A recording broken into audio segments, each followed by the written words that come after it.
আজকে আমি তোমাদের সাথে simple chicken curry recipe with আলু এটা আমি তোমাদের সাথে রেসিপিটা শেয়ার করছি।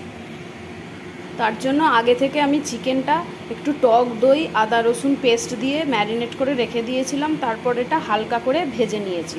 আর এখানে দেখো আলুগুলো একটু হলুদ মাখিয়ে তেলের মধ্যে ভেজে নিয়েছি।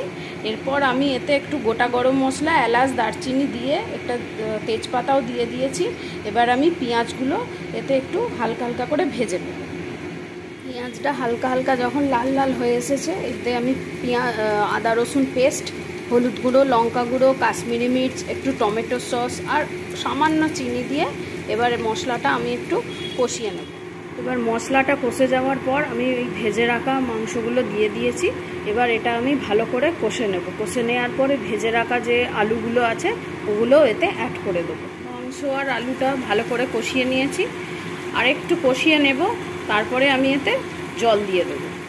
আমি জল অ্যাড করে দিয়েছি, আর এতে পরিমাণ মতো নুন দিয়েছি আর পরিমাণ মতো মিট মশলাও ছড়িয়ে দিয়েছি। এবার এটা ফুটতে থাকুক, সেদ্ধ হওয়ার জন্য বসিয়ে দেবো। তারপর দেখা যাক টেস্ট কীরকম হয়। টাটা।